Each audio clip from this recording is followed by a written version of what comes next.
రాధా చిట్టి అని తెలుసుకుని ప్రాణాలు తీయబోతూ రామచంద్రకి దొరికిపోయిన దమయంతికి షాక్ ఇచ్చిన విక్రమ్. అసలు ఇదంతా ఎలా జరిగిందనేది వీడియోని స్కిప్ చేయకుండా చివరి వరకు చూడండి. నువ్వు లేక నేను లేను అప్కమింగ్ ఎపిసోడ్స్లో ఏం జరగబోతుందో ముందుగా తెలుసుకోవాలి అనుకుంటే వీడియోని లైక్ చేసి ఛానల్ని సబ్స్క్రైబ్ చేసుకుని పక్కనే ఉన్న బెల్ సింబల్లో ఆల్ పై క్లిక్ చేయండి. దమయంతి నిజ స్వరూపం రామచంద్ర విక్కీ తెలుసుకోవాలని మీరు కూడా కోరుకుంటే కామెంట్లో ఎస్ అని టైప్ చేయండి. మొత్తం ఇది చూసుకున్నట్లయితే గనక ఇంకా రాధ ముందు చిట్టిని తను ఎంతలా ప్రేమిస్తున్నాడో, రాధను పెళ్లి చేసుకోవడం వెనక ఉన్న కారణం ఏంటో మొత్తం తాగిన మత్తులో చెప్తాడు. రాధను కూడా తిట్టడంతో రాధ కాళ్ళు చేతులు కట్టేసి విక్కీని ఇంకా తమాషాగా ఏడిపిస్తుంది. రాధని పట్టుకుని ఇంకా ఇల్లంతా తిరుగుతూ రాధ అంటూ ఇంకా నా చేతులు కట్టేస్తావా అని వెటకారంగా మాట్లాడుకుంటూ ఉంటారు. అదంతా చూసిన దమయంతి తట్టుకోలేకపోతుంది. ఇంకా దమయంతి అలాగే ప్రియ ఇద్దరు కూడా రూమ్లోకి వచ్చేస్తారు. ఏంటి మమ్మీ వాళ్ళిద్దరూ సరసాలాడుకోవడం, అది గదిలో కాదు అందరి ముందు, చూసావా ఎలా పరుగులు పెడుతున్నారో, వాళ్ళని చూస్తుంటే చంపేయాలనిపిస్తుంది మమ్మీ. అసలు అలా చూస్తూ ఎలా ఊరుకుంటున్నావు మమ్మీ? ఆ రాధని ఎలా వదిలిపెట్టేయాలనుకుంటున్నావు మమ్మీ? నాకు అసలు ప్రశాంతత లేదు మమ్మీ ఆ రాధ గురించి అనేసరికి, చూడు బేబీ, సరైన అవకాశం కోసం ఎదురు చూస్తున్నాను. నువ్వు దీని గురించి ఆలోచించుకో. ఆ రాధని ఎలా ఇంట్లోంచి బయటికి పంపించేయాలో లేక ఈ లోకంలోంచి బయటికి పంపించేయాలో నేను చూసుకుంటాను, సరేనా? నువ్వు మాత్రం టెన్షన్ పడకొద్దు బేబీ, నేను చూసుకుంటాను అని చెప్తున్నాను కదా అని చెప్పనేసరికి, సరే మమ్మీ నువ్వు చూసుకుంటావన్న ధైర్యంతోనే నేను ఉన్నాను అని చెప్పి ప్రియ అయితే అంటుంది. ఇంకా ప్రియ అక్కడి నుంచి వెళ్ళిపోయిన తర్వాత దమయంతి ఆలోచనలో పడుతుంది. ఈ రాధని ఎలా మట్టు పెట్టాలి, ఈ రాధని ఎలా తప్పించాలి, నాకేమీ అర్థం కావట్లేదు అని ఆలోచిస్తూ ఉండగా అదే సమయానికి భవానీ శంకర్ ఫోన్ చేస్తాడు. వెంటనే భవానీ శంకర్ దగ్గరికి వెళ్తుంది. ఏంటి దమయంతి, ఎందుకంత కోపంగా ఉన్నావు? ఫోన్ లిఫ్ట్ చేసినప్పుడు కూడా చాలా కోపంగా మాట వచ్చింది, అసలేమైంది అనగానే, ఆ రాధని ఆ విక్కీని చూస్తుంటే తట్టుకోలేకపోతున్నానన్నయ్య. నువ్వు సలహా ఇచ్చావని చెప్పి రాధను తప్పిద్దామని ప్రయత్నం చేశాను. ప్రియకు ఇటు విక్రమ్ కృష్ణకు పెళ్లి చేద్దామని ఎన్నో కలలు కన్నాను, కానీ నా కలలన్నీ కళ్ళలైపోయాయి.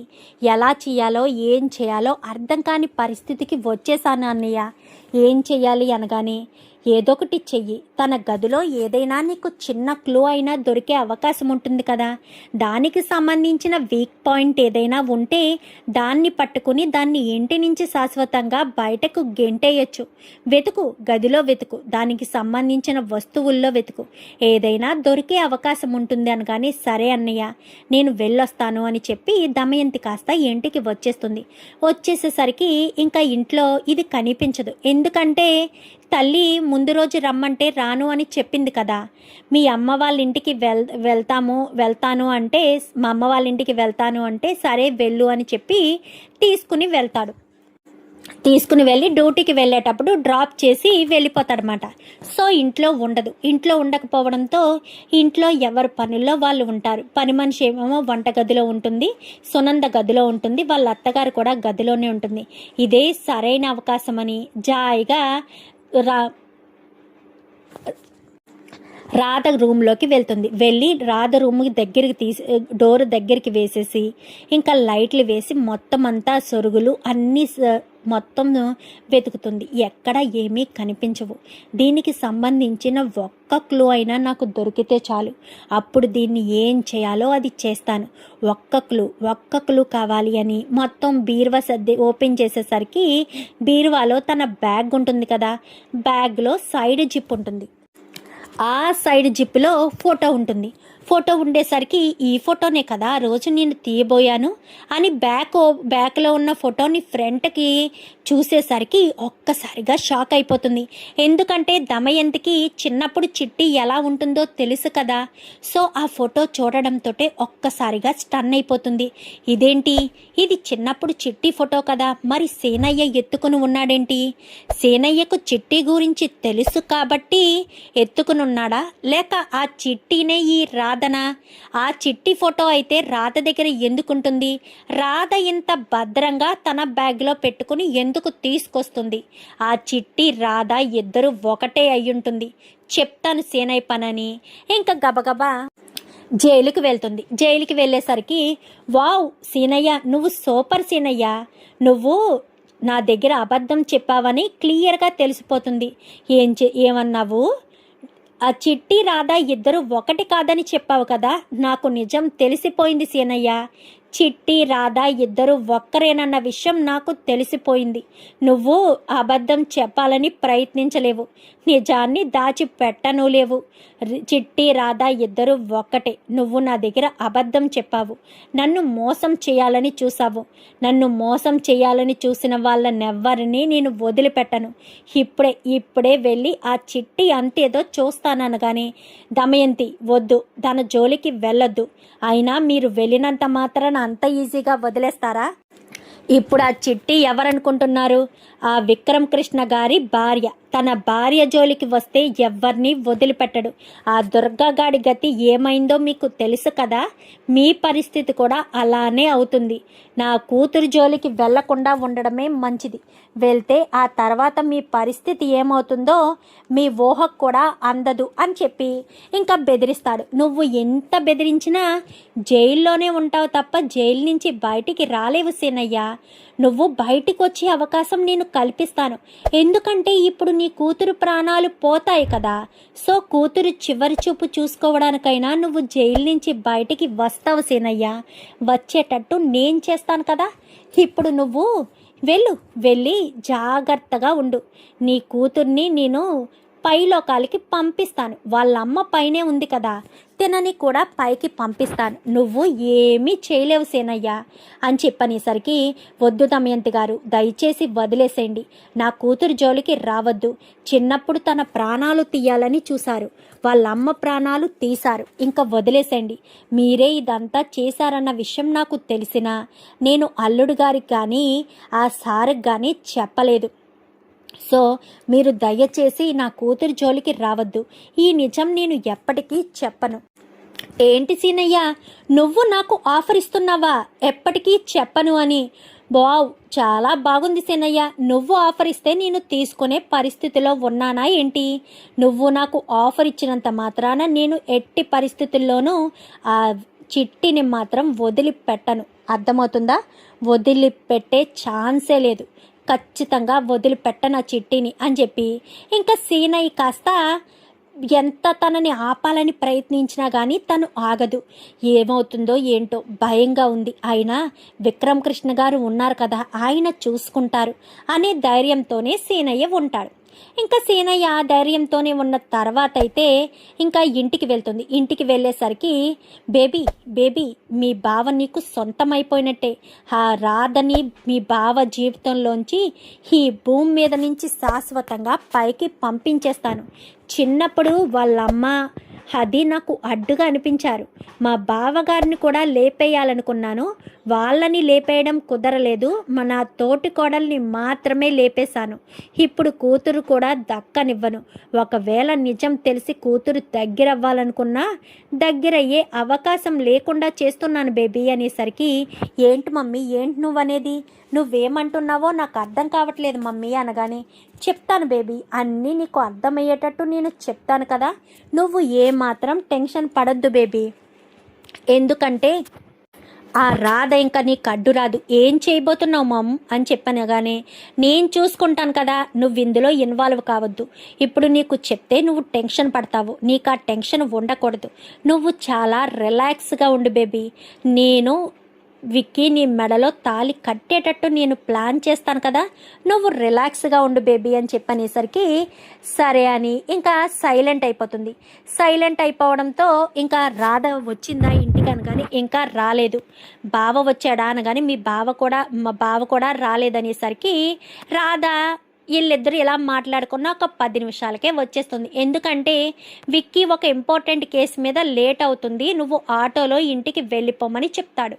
సరేనని చెప్పి ఆటోలో ఇంటికి వచ్చేసి, నేను ఇప్పుడే ఇంటికి వచ్చాను అనగానే, సరే లోపలికి వెళ్ళు, నేను రావడానికి టైం పడుతుంది అని చెప్తాడు. చెప్పేసేసరికి సరే అని లోపలికి వస్తుంది.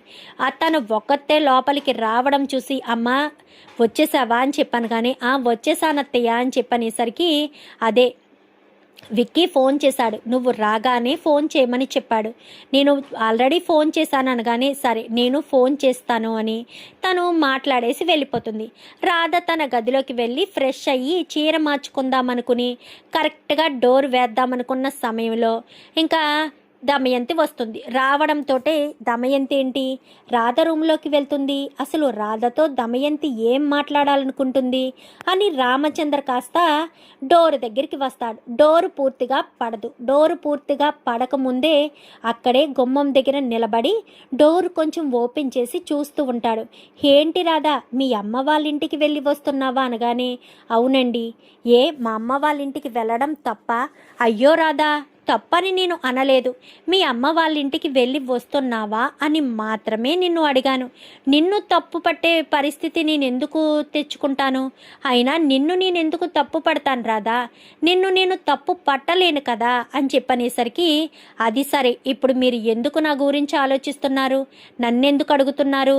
మీ అమ్మ వాళ్ళ ఇంటికి వెళ్ళావా చేసావా అంటూ ఎందుకు అంటున్నారు అనగానే అంటే అది కాదు రాదా, మీ అమ్మ వాళ్ళ ఇంటికి ఎందుకు వెళ్ళావా చేసావా అని ఎందుకు అంటున్నానంటే నీకు ఒక విషయం చెప్పాలి, ఒక స్టోరీ చెప్పాలి. ఆ స్టోరీ నీకు గుర్తుందో లేదో తెలియదు కానీ నేనైతే నీకు స్టోరీ చెప్పాలనుకుంటున్నాను. నేను ఇప్పుడే బయట నుంచి వచ్చాను, చిరాగ్గా ఉంది, స్నానం చేయనివ్వండి. అయ్యో రాధా స్నానం నువ్వేం చేస్తావులే, మాలో ఎవరొకరు చేయిస్తారులే, లేక మీ అమ్మాయి చేయిస్తుందిలే. కన్నీటి స్నానం అనగానే ఏం మాట్లాడుతున్నారు? మా అమ్మ కన్నీటి స్నానం నాకెందుకు చేయిస్తుంది? ఎందుకంటే నేను నీ ప్రాణాలు తీయాలనుకుంటున్నాను కదా అని చెప్పనేసరికి ఒక్కసారిగా రామచంద్ర షాక్ అవుతాడు.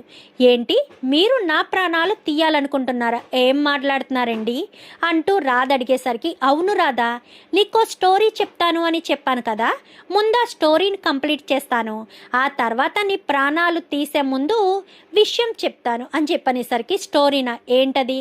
అనగనగా ఇద్దరు అన్నాదమ్ములు ఉండేవారు. అందులో చిన్నవాడికి రాజకీయాలంటే ఎక్కువ ఇష్టం అన్నమాట. సో రాజకీయాల్లో ఎలా అయినా సరే రాజకీయాల్లోకి ఎదిగి రాజకీయ నాయకుడు అవ్వాలని తప్పుల మీద తప్పులు చేసి చివరికి ప్రమాణ స్వీకారం అంటే నామినేషన్ వేద్దాము అనుకున్న సమయానికి కరెక్ట్గా తను చేసిన తప్పులన్నీ కూడా బయట పెట్టాడు వాళ్ళ అన్నయ్య సిన్సియర్ పోలీస్ ఆఫీసరు. నువ్వు లొంగిపోకపోతే అరెస్ట్ చేస్తాను, మీడియా ముందు నువ్వు చేసిన తప్పులన్నీ బయట పెడతాను అని చెప్పి తమ్ముడిని బెదిరించాడు ఆ అన్నయ్య. కానీ తమ్ముడు ఏం చేశాడు? వద్దన్నయ్య వద్దు, రాజకీయంగా నేను ఇప్పుడే ఎదుగుతున్నాను, నామినేషన్ పడితే నేను రాజకీయ నాయకుడిని అయిపోయినట్టే, ప్రజలందరూ నాకు మద్దతు ఇస్తారు, నేను రాజకీయాల్లో నిలబడతాను అని చెప్పి ఇంకా బ్రతిమాలినా కానీ అన్నయ్య సిన్సియర్ పోలీస్ ఆఫీసర్ అని చెప్పాను కదా, అందుకని మాట వినిపించుకోలేదు. అందుక తమ్ముడు ఏం చేశాడు? నేను బ్రతుకుంటే ఖచ్చితంగా మా అన్నయ్య అరెస్ట్ చేస్తాడు అని నమ్మి ఆ తమ్ముడు తొందరపాటు నిర్ణయంగా ఉరి పోసుకుని చనిపోతే ఆ తమ్ముడికో భార్య ఉంటుంది కదా, ఆ భార్య చూస్తూ ఊరుకుంటుందా? ఆ ఇంటిల్లపాది మీద కక్ష కట్టింది. అంటే బావగారి మీద, భార్య మీద, కూతురు మీద. వీళ్ళ ముగ్గురు కూడా కలిసి బయటికి వెళ్తున్న సమయంలో వాళ్ళకి పెద్ద ప్రమాదం వచ్చింది. ప్రమాదంలో భార్య అక్కడికక్కడే చనిపోయింది. ఆయన కూడా చనిపోలేదు. కూతురు మాత్రం మిస్ అయిపోయింది. ఆ మిస్ అయిపోయిన కూతురు చనిపోయింది అని నేను అనుకున్నాను, కానీ మిస్ అయిపోయిన కూతురు చనిపోలేదు, బ్రతికే ఉంది. ఆ కూతురు ఎక్కడెక్కడో తిరిగి ఒకడి దగ్గరికి వచ్చి వాడి దగ్గరే పెరిగి ఇప్పుడు పెద్దదయ్యి మళ్ళీ వాడి దగ్గరే ఉండి తిరిగి ఏ ఇంట్లో అయితే తను చక్కగా పరుగులు పెట్టి ఆడుకుందో అదే ఇంటికొచ్చి చేరుకుంది. ఆ పెంచిన తండ్రి పేరు ఏం పేరో చెప్పనా? సీనయ్య. ఆ కూతురు పేరు ఏం పేరో చెప్పనా? చిన్నప్పుడైతే ఈ ఇంట్లో ఆడుకుందని చెప్పాను కదా, అప్పుడేమో చిట్టి, ఇప్పుడేమో రాధమ్మ అని పిలుస్తున్నారు. అంటే నువ్వు ఎవరనుకుంటున్నావు? సేనయ్య కూతురువి అనుకుంటున్నావా? కాదు, ఈ ఇంటి వారసురాలివి. అంటే నా కూతురు ఎలా ఈ ఇంటి వారసురాలో, ఈ ఇంటి మనవరాలో, నువ్వు కూడా ఈ ఇంటి పెద్ద మనవరాలివి. అంటే మీ నాన్న ఎవరనుకుంటున్నావు? రామచంద్ర, మా బావగారు. అప్పుడు చిన్నప్పుడు ప్రాణాలు తీసింది ఎవరు? నేను, దమయంతి. అప్పుడు నిన్ను మిస్ చేశాను, ఇప్పుడు నిన్ను మిస్ చేయను రాధా అని చెప్పనేసరికి ఒక్కసారిగా రాధ షాక్ అయిపోతుంది. అంటే నేను రామచంద్ర గారి కూతురునా అనగానే, రామచంద్ర గారి కూతురువే కాదు, ఆ విక్రమ్ కృష్ణకు మరదలివి. ఆ విక్రమ్ కృష్ణ రాధా రాధా అని చిట్టి అని కలవరిస్తున్నాడు కదా, ఆ చిట్టి ఎవరో కాదు, నువ్వే అని తెలియకుండానే నిన్నే పెళ్లి చేసుకుని ఇంటికి వచ్చాడు. విధి ఎంత విచిత్రమైందో. కానీ మీ నాన్న మాత్రం నీకు సపోర్ట్గా లేడు. ఎందుకంటే నువ్వు నా కూతుర్ని కాదని నువ్వు ఇంటి కోడలుగా వచ్చినందుకు గాను. మరి ఈ విషయం తెలిస్తే వాళ్ళు ఊరుకుంటారా? ఈ విషయం నాకు మాత్రమే తెలిసింది. ఎందుకంటే నాకు తెలిస్తేనే కదా నీ ప్రాణాలు గాల్లో కలిపేసి మీ అమ్మ దగ్గరికి నిన్ను పంపించేయాలి. అందుకనే నీ ప్రాణాలు తీసి మీ అమ్మ దగ్గరికి పంపించేస్తాను. నువ్వు హ్యాపీగా మీ అమ్మ దగ్గర ఆడుకో అని చెప్పి పీక పట్టుకుంటుంది. వదలండి అనేసరికి నిన్ను వదలడానికి కాదే ఎంత స్టోరీ చెప్పింది. ఇప్పుడు ఒకవేళ నిన్ను వదిలేసాయనా అనుకో, నువ్వు వెళ్ళి ఏం చేస్తావు? నాన్న నేనే నీ కూతుర్ని, చిన్నప్పుడు అమ్మని చంపింది ఇదిగో ఈ పిన్నే చంపింది అని చెప్పేస్తావు. పైగా ఆ రాధ, ఆ చిట్టి అని కలవరిస్తున్న ఆ పోలీస్ పిచ్చోడికి నువ్వే చిట్టివని తెలిస్తే ఇంకా వాడు భూమి మీద నిలబడతాడా? నిన్ను తప్పించేస్తాను, నీ ప్లేస్లోకి నా కూతుర్ని తీసుకొచ్చేస్తాను. అప్పుడు నేను చాలా సంతోషంగా ఉంటాననేసరికి చావు అంటూ 2 చేతులతో పేక పట్టుకుంటుంది. పట్టుకోవడంతో ఒక్కసారిగా డోరునిలా వెనక్కి పక్కకు నెడతాడు రామచంద్రని చూసి ఒక్కసారిగా షాక్ అయిపోతుంది దమయంతి. అది బావగారు అనగానే, వద్దు దమయంతి, ఇప్పుడు వరకు నువ్వు నా కూతురికి స్టోరీ చెప్పావు కదా, ఆ స్టోరీలో ఉన్న పోలీస్ ఇన్స్పెక్టర్ని నేనే కదా. మొత్తం స్టోరీ అంతా నాకు తెలిసిపోయింది దమయంతి.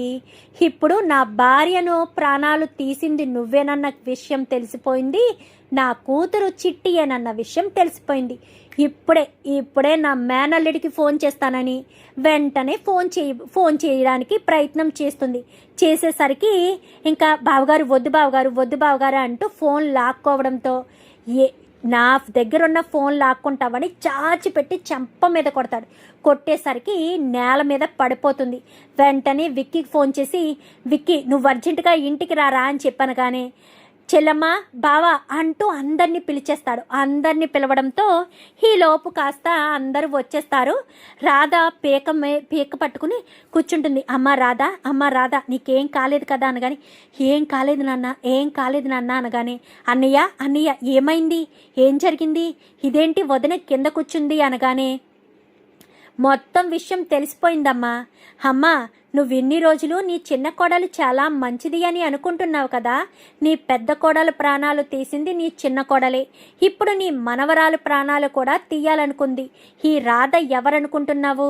నా నుంచి నా దూరం చేసిన నా చిట్టినే ఈ రాధ. ఈ విషయం నాకు ఇప్పుడే తెలిసింది, అది ఈ దమయంతి చెప్తేనే తెలిసింది అంటూ మొత్తం విషయం చెప్పేసేసరికి ఒక్కసారిగా షాక్ అయిపోతుంది. అంతేకాదమ్మా, రాధను ప్రాణాలు తీయడానికి ప్రయత్నం చేసింది. పాపం రాధ మెడంతా చూడు ఎలా అయిపోయిందో. అమ్మా రాధా అంటూ సునంద కాస్త వచ్చి చూసేసరికి మెడంతా కూడా ఎర్రగా అయిపోయి తన చేతి వేలు అచ్చులు మెడ మీద బాగా బలంగా పడిపోయి ఉంటాయి. ఐస్ తీసుకురా సునంద అనగానే గబగబా ఐస్ తీసుకొచ్చి మొత్తం ఐస్ రాస్తూ ఉండేసరికి ఈలోపు వస్తాడు మన హీరో విక్రమ్ కృష్ణ. ఏంటి మామయ్య అర్జెంటుగా రమ్మన్నావు అనగానే, ముందు ఈ దమయంతిని అరెస్ట్ చేసి జైల్లో వేయరా అని చెప్పనేసరికి, ఏమైంది మామయ్య, అత్తను ఎందుకు అరెస్ట్ చేయమంటున్నావు? ఇన్ని రోజులు మనం వెతుకుతున్న కేసు సాల్వ్ అయిపోయిందిరా. మీ అత్త ప్రాణాలు తీసింది ఎవరో కాదు, ఈ దమయంతే. ఇప్పుడు నీ మరదలు చిట్టి ప్రాణాలు కూడా తీయాలని చూస్తుందనగానే, చిట్టి ప్రాణాలు తీయాలని చూడడం ఏంటి మామయ్య? అంటే చిట్టి ఎవరో నీకు తెలుసా? చిట్టి ఎక్కడుందో నీకు తెలుసా?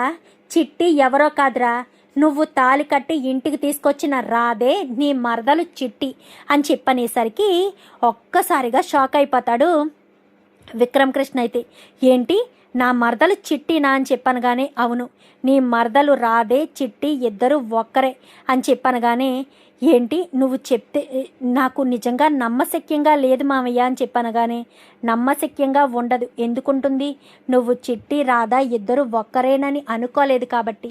ఇప్పుడు క్లియర్గా అర్థమవుతుంది. రాధ ప్రాణాలు తీయాలని చూసింది దమయంతి. రాధ ప్రాణాలు తీసి నువ్వు వెతుకుతున్న చిట్టిని నా కూతుర్ని శాశ్వతంగా దూరం చెయ్యాలని ఇదంతా ప్లాన్ చేసింది అనగానే వెంటనే పోలీసులు కానిస్టేబుల్కి ఫోన్ చేసి అరెస్ట్ రమ్మనగానే వస్తారు. వచ్చేసరికి మా అత్తను అరెస్ట్ చేసి తీసుకువెళ్ళమని అనేసరికి విక్రమ్ కృష్ణ తప్పు చేస్తున్నావనగానే లేదత్తా తప్పు చేయట్లేదు, నేను ఎంతగానో కష్టపడిన కేసు సాల్వ్ అయిందని చాలా సంతోషపడుతున్నాను. మొత్తానికైతే కేసుని సాల్వ్ చేసేసాను, నువ్వే సాల్వ్ చేసేటట్టు చేశావు. ఎవరు తీసుకున్న గోతిలో వాళ్ళే పడుతున్నట్టుగా దమయంతి తన నోటితోనే తనే తన భార్యను చంపానని, కూతుర్ని చంపడానికి ప్రయత్నిస్తున్నానని, చిట్టి రాధ ఇద్దరు ఒక్కరేనని మొత్తం విషయాలు చెప్పడంతో చాలా విషయాలన్నీ బయటపడేసరికి రామచంద్ర చాలా సంతోషపడతాడు. నాన్న అంటూ రామచంద్రను పట్టుకుని ఏడుస్తూ ఉంటుంది. ఏడుస్తూ ఉండేసరికి అమ్మ నీకేం కాదమ్మా, నీకేం కాదు, నేను వచ్చేసాను కదా. వెంటనే ఇంకా దమయంతిని అరెస్ట్ చేసి తీసుకువెళ్ళిపోతారు. ఇంకా రాధే తన మరదలు చిట్టి అన్న విషయం తెలుసుకుని చాలా సంతోషపడుతుంది. ఇంకా రాధైతే ఇంకా దమయంతిని అయితే తీసుకెళ్ళి కోర్టులో నిలబెడతారు. దమయంతి చేసిన తప్పులు, అలాగే భవానీ శంకర్ చేసిన తప్పులు మొత్తం అన్నీ కూడా బయటికి వస్తాయి. ఇన్ని రోజులు రాధ ఇటు విక్రమ్ ఇద్దరూ అగ్రిమెంట్ మ్యారేజ్ చేసుకుని ఇంట్లో వచ్చారు కదా, ఇంకా మన మధ్య ఎలాంటి అగ్రిమెంట్ లేవు రాదా. నేను ప్రాణం కంటే ఎక్కువగా ప్రేమించింది నా చిట్టినే. నా మరదల్ని పెళ్లి చేసుకోవడం కోసమే ప్రియ పెళ్లి నుంచి తప్పించుకుని చిట్టి కోసమే నిన్ను పెళ్లి చేసుకున్నాను. ప్రియను పెళ్లి చేసుకోవడం ఇష్టం లేదు, కానీ నేను పెళ్లి చేసుకున్నది నా మరదలు చిట్టినే అన్న విషయం తెలిసాక నాకు చాలా చాలా సంతోషంగా ఉంది. ఈ సంతోషాన్ని నేను మామూలుగా కాదు, ఈ సంతోషాన్ని నేను చాలా హ్యాపీగా ఎంజాయ్ చేస్తున్నానంటూ ఇంకా చాలా సంబరంగా అయితే విక్రమ్ కృష్ణ చెప్తాడు. చెప్పేసేసరికి చాలా సంతోషపడుతుంది. ఇంకా వాళ్ళిద్దరూ ఒకరినొకరు హత్తుకుంటారు. వాళ్ళిద్దరూ చేసిన తప్పుని ఒకరి దగ్గరైనా సరిదిద్దుకోవాలని వాళ్ళ అమ్మకి నాన్నని అలాగే వాళ్ళ మామయ్య రామచంద్రని ఒక చోట కూర్చోబెట్టి మేమిద్దరం ఒక తప్పు చేశాము అనేసరికి ఏం తప్పు చేశారా అనగానే అగ్రిమెంట్ని కాస్త చేతిలో పెడతాడు. అగ్రిమెంట్ చూసి ఒక్కసారిగా షాక్ అవుతారు. అంటే మీరు నిజంగా పెళ్లి చేసుకోలేదా అనగానే నేను చిట్టిని కాదని రాధని ఎలా పెళ్లి చేసుకుంటాను, అందుకే ప్రియని పెళ్ళి తప్పించుకోవడం కోసం రాధను అగ్రిమెంట్ పెళ్లి చేసుకున్నాను. రాధేమో తన తండ్రిని కాపాడుకోవడం కోసం నన్ను పెళ్లి చేసుకుందనగానే అయితే ఇప్పుడు ఏం చేద్దామన్నయ్య, వీళ్ళిద్దరికీ మనం ఎలాగా పెళ్లి చూడలేదు కాబట్టి వీళ్ళిద్దరికీ శాస్త్రబద్ధంగా మళ్ళీ పెళ్లి చేద్దామా అనగానే సరే మీ ఇష్టమమ్మా, వీళ్ళ పెళ్లి చూడాలని నీకు ఆశ ఉంటుంది, నా కూతురు పెళ్లి చూడాలని నాకు ఆశ ఉంటుంది. సాంప్రదాయబద్ధంగా వీళ్ళిద్దరికీ మళ్ళీ పెళ్లి చేసి మనం ముచ్చట తీర్చుకుందామని ఇంకా రామచంద్ర అనేసరికి ఇద్దరు కూడా చాలా సంతోషపడతారు. ఎందుకంటే మళ్ళీ పెళ్లి చేయబోతున్నారు కదా, వీళ్ళ అగ్రిమెంట్ కాకుండా రియల్గా ఇద్దరు పెళ్లి చేసుకోవడానికి మొత్తం పంతులు గారిని తీసుకొచ్చి వాళ్ళ అమ్మకి ఇలా అగ్రిమెంట్ అని చెప్పరు, వీళ్ళిద్దరి పెళ్లిని మేము శాస్త్రోక్తంగా మళ్ళీ చేయాలనుకుంటున్నాము అని చెప్పేసేసరికి సరే అని మళ్ళీ వాళ్ళిద్దరికీ పెళ్లి చేయడానికి శాస్త్రోక్తంగా అన్ని ఏర్పాట్లు చేస్తారు. చూద్దాం మరి రాబోయే ఎపిసోడ్స్లో ఇలాగే జరగాలని, దమయంతిని అరెస్ట్ చేయించాలని మీరు కూడా కోరుకుంటే వీడియో నచ్చితే లైక్ చేసి ఛానల్ని సబ్స్క్రైబ్ చేసుకొని పక్కనే ఉన్న బెల్ సింబల్లో ఆల్ పై క్లిక్ చేయండి. Thank you for watching.